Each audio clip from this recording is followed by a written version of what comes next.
Hi everyone, what's up and welcome back to my channel. I am Sonal Yadav and in today's video I am going to be sharing how to achieve flawless looking base. Whenever I mention flawless base, people always have a misconception and they start expecting their skin to look texture free.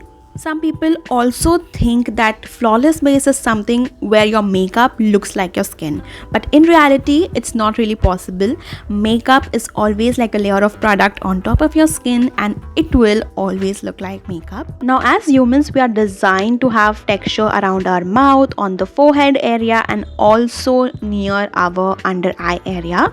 But there are certain techniques that we can follow while we apply makeup on these problematic areas to make the makeup last on these areas without creasing. So in today's video, you're gonna be getting a clear and closer view at how exactly a base makeup looks like in reality. Before I share my tips and tricks to achieve this sort of a base, make sure to subscribe to my channel and now let's just get started.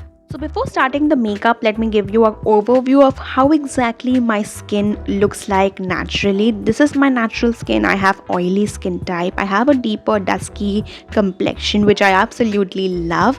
And giving you a closer view, this is exactly how the texture of my skin looks like. When I talk about dusky skin, it comes along with a lot of pigmentation. I do have a little bit of active acne. Now if you notice, there are certain portions of my face that looks a little bit more brighter, like my cheek area. Comparing to the same, I have a little bit more darker forehead and I absolutely love my bare skin. Now first, you always have to start with the cleanser. I am using my favorite one. This is the Clinique's Purifying Cleanser.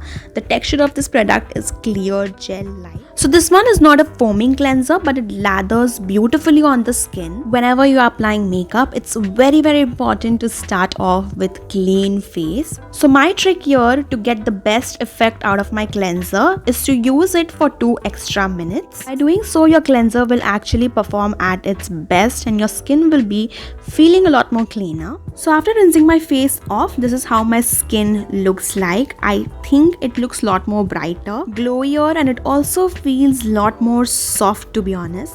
Now it's time to hydrate it, and for that I like to use MAC Fix Plus. Now this is the prepping up product as well for your skin. I really like the effect that this gives to my skin. If you do not have it, you can use any toner. Basically we are doing a CTM routine. Whenever I use this specific product, I get a very different glow and I really like how my skin looks. So I'm patting the product into my skin so that it can absorb well. Another tip to keep in mind is to always have 2 minutes of gap between each and every step that you perform in your skin prep or also during the makeup. When you do so, the product actually gets enough of time to work in your skin rather than just layering up one product on top of another. Now if you don't have MAC Fix Plus, you can use this toner right here. This is the Sandalwood toner from Just Herbs. It's gonna be giving you a very similar effect. It's gonna make your skin feel a lot more nicer and glowier. It hydrates the skin well and has a very soothing fragrance. Another favorite toner of mine is the Purifying toner. Now moving ahead towards moisturizer, I'm going to be using the Neutriderm Moisturizing Lotion, and this is the only amount that I'm taking right now. I am going to apply this product nicely all over my face and I'm going to massage my skin for a while. Whenever you desire to have a good makeup base, the core of it always lies in good skin prep. Another tip to keep in mind is to have 2 minutes of gap between each and every step that you perform during your skincare and also during the makeup. By doing so, you allow the product to have enough of time to actually work into your skin rather than just layering one product on top of another.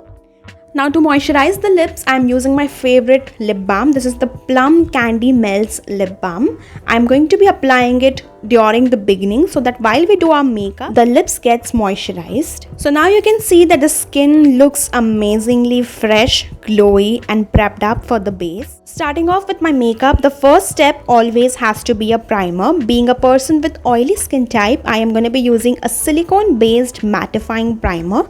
This one is the Colorbar Perfect Finish Primer and I'm applying it on my T-zone area. As for most of the oily skin types, the T-zone area is one of those areas which produces excessive amount of sebum. We are going to be actually applying the primer on all of those areas wherever you feel that your makeup is going to crease or you might end up producing a lot of sebum. So you know your face well, you know your problematic areas. Apply the primer in the pressing motion on all of those areas. Moving ahead towards foundation, I'm using my favorite one. This is the Maybelline Superstay foundation. I am in the shade Golden. I have taken just one pump of it and I'm gonna be using very minimal product. Now whenever you're doing base, one tip to keep in mind is to always use less at the first. Meaning, even if you desire to have a full coverage look, you need to start off with lesser product initially. The way you use your tools is also quite important. You can see I'm using my buffing brush right here and I'm barely touching the skin so that I create lesser blush strokes. Whenever I blend my foundation using a brush, I always give it a final touch using a beauty blender so that I can have a more diffused and seamless blend. Again, I'm going to be applying very little product on the other side as well, and I'm going to show you how exactly I use a beauty blender to blend my foundation.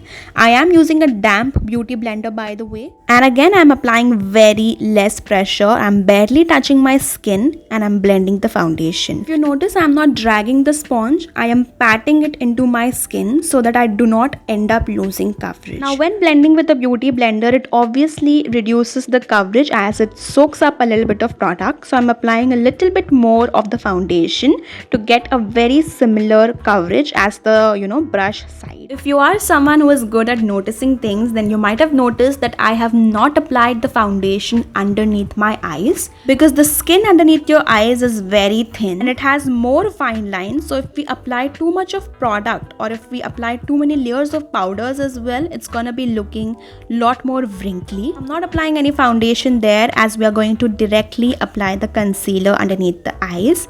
Now I'm blending the foundation on my forehead using the buffing brush, and I'm gonna be now taking a little bit more of the foundation in order to cover the darkness around my forehead and on my nose as well. By the way, the brush that I'm using in today's video to blend my foundation is from the PAC X Jovita kit. It's a really nice foundation brush. It has very soft bristles and it has been giving me really nice coverage. Now if you notice, we have covered the forehead, we have covered the cheek area and also the nose bit, but we haven't applied any foundation on the upper lip portion. I'm doing this at the last because I wanted very minimal product right there. Whatever is left on my hand is going on my upper lip area because this is one of those areas where you get a sweat mustache, and if you try to dab it or if you try to even blot it, sometimes the foundation sort of wears off. It's because this is one of the problematic areas of our skin and it tends to wear off makeup very easily. So because I did not have very dark pigmentation, I have used very minimal makeup around my mouth. A lot of time we tend to forget blending the product into the hairline, because of which your makeup starts looking like a mask. So I'm going to be taking whatever is left on my brush and I'm going to be blending it into my hairline. We also forget the jawline area, the ears, the neck portion, because of which the makeup on the face looks very different than the skin color that you might have on all of these portions. So just make sure to blend it evenly. Now for the concealer, I'm using the Too Faced Born This Way concealer around my eyes, and not to forget, the corners of the eyes are again one of those portions which usually a lot of people tend to miss out on.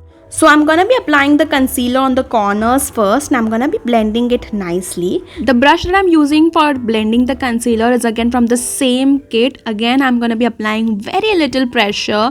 I am not moving or dragging the product. I am just pressing and dabbing it into the skin in order to get maximum coverage from the concealer. By doing such motions with your brush, you will end up using lesser product and you will get maximum coverage. Again, if you might have noticed, I have used and taken like very little product initially, and if I feel the need, I will definitely build up the product little by little. So once everything is blended, I did felt the need of applying a little bit more, so I'm taking that.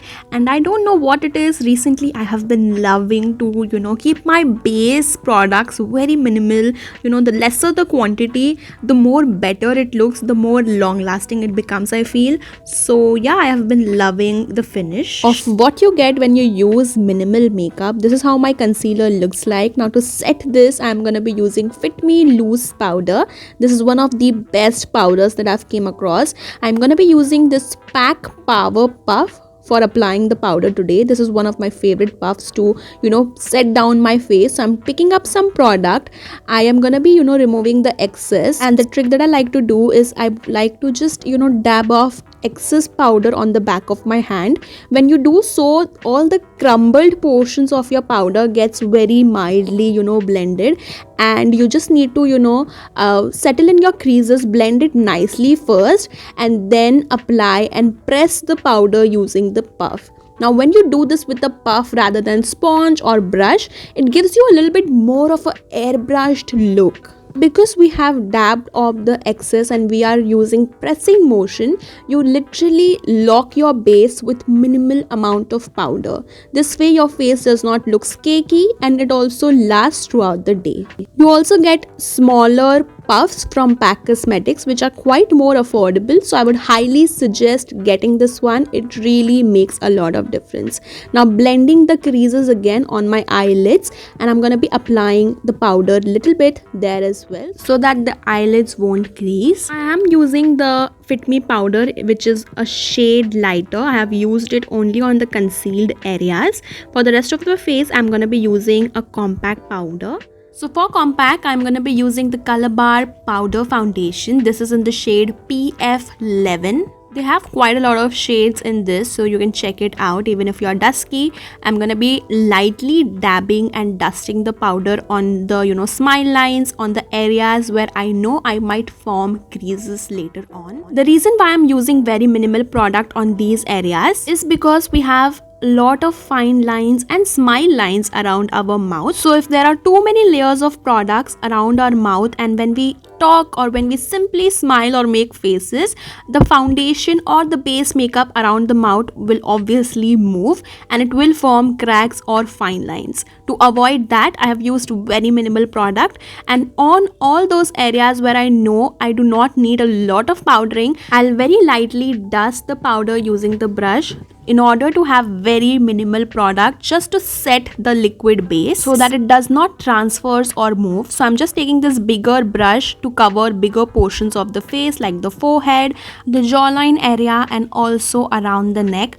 I am not going to dip into a lot of product. Again, once that you take the product is everything that you need to cover whole of your face. So don't take excessive amount of powders, because using too many powder products will actually make your skin look a little bit more makeupy and cakey, and the more that you avoid using those products, the more better your skin will look and more natural it will look. Now I'm using a brow pencil. This is from Etude. It's one of my favorite brow pencils. You should definitely give this one a try. It's very nice, and I am going to be filling my brows now.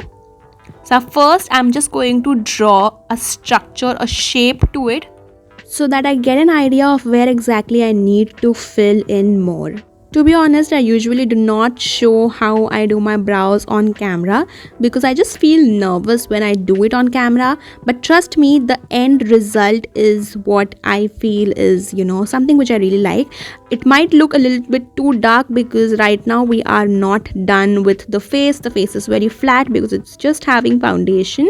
But I promise throughout the end of the video, you will definitely like how I have done the brows. Now I'm using my favorite contour palette. This is the Wet n Wild contour palette. The variant that I'm using is Caramel, and I'm going to lightly apply this contour. Actually, this is not a contour, it's a contour and bronzer together. So I am going to be applying it just to add a little bit of structure into the face. This will also add a little bit of warmness because it has a warmth to it. It has a bronzing effect to it as well. Make sure to blend everything into your hairline as well. Giving a closer view, you can see there's a lot of difference that bronzers make. The Wet n Wild product that I'm using is really nice in terms of, blending. It blends really beautifully on the skin. And the variant Caramel Toffee is one of those variants which is all the time, it is out of stock.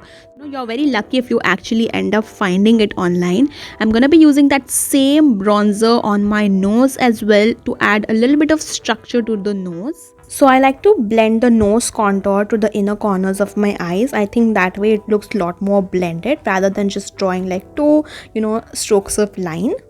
For my blush, I'm using a coral blush like always. This one is from Colorbar Cosmetics. It is one of my favorite blushes. It is in the shade Coral Bliss, and I am gonna be lightly applying it little by little again, but I usually get overboard in blushes because I really love how they look on my skin tone, especially a coral shade. It really brightens up my face and makes me look put together for the day. So I am gonna be applying it on my nose, on my cheeks, the highest points of my cheeks basically.